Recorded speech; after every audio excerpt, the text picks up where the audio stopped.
സഹോദരങ്ങളെ, ജീവിതത്തിൽ നമ്മൾ ചെയ്യുന്ന അമലുകൾ അത് കൃത്യമായി അള്ളാഹുവിന് വേണ്ടി മാത്രമാകണം.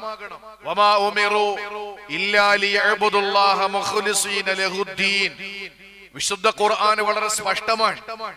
വമാ ഉമിറു ഇല്ലാ ലിയഅ്ബുദുല്ലാഹ മുഖ്ലിസീന ലഹുദ്ദീൻ. അള്ളാഹുവിന് വേണ്ടി മാത്രമായി ഇബാദത്ത് എടുക്കാൻ, വേറെ ആരെയും ആരാധനയുടെ ഏതെങ്കിലും ഒരു കോണിൽ ഒരു സൃഷ്ടിയെ കൊണ്ടുവന്ന് ആ സൃഷ്ടിയെ കൂടി ബോധ്യപ്പെടുത്തുന്നതിന് വേണ്ടിയിട്ട് ഒരു അമലും നമ്മൾ ചെയ്യാൻ പാടില്ല. അത് ആ സൃഷ്ടികൾക്ക് വേണ്ടി ചെയ്യുന്ന അമലാണെങ്കിൽ പോലും.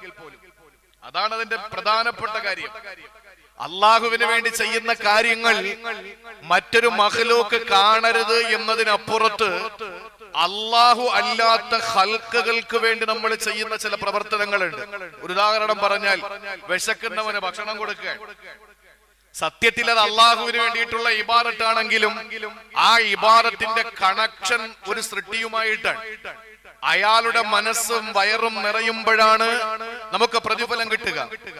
ആ രീതിയിൽ ഒരു സൃഷ്ടിയുമായി ബന്ധപ്പെട്ട ആരാധനയാണെങ്കിൽ പോലും ആ ആരാധനയുടെ അന്തസത്ത, അതിന്റെ ഏറ്റവും ബേസായി അതിന്റെ അടിസ്ഥാനപരമായ ലക്ഷ്യം അള്ളാഹുവിന്റെ പൊരുത്തം അല്ലെങ്കിൽ പടച്ചവന്റെ ഭാഗത്ത് നിന്നുള്ള പ്രതിഫലം.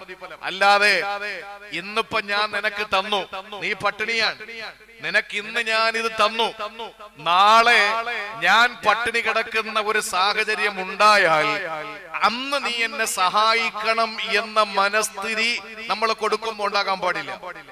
അല്ലെങ്കിൽ പോട്ടെ, നീ എന്നെ സഹായിക്കണ്ട, ഏതെങ്കിലും ഒരു സ്ഥലത്ത് വെച്ച് ഞാൻ നിന്നെ സഹായിച്ചവനാണ് എന്ന് ആരോടെങ്കിലും പറയണം. ആ ഒരു പറച്ചിൽ, ആ ഒരു സംഭാഷണം അതുപോലും ഉണ്ടാകാൻ പാടില്ല. അങ്ങനെ സൃഷ്ടികൾക്ക് വേണ്ടി ചെയ്യുന്ന കർമ്മമാണെങ്കിൽ പോലും വളരെ അള്ളാഹുവിന് വേണ്ടി മാത്രമായി പടച്ചവനിൽ നിന്ന് മാത്രം പ്രതിഫലം ആഗ്രഹിക്കുന്ന നിലയിലാകണം ഒരു സത്യവിശ്വാസിയുടെ ആരാധനകൾ.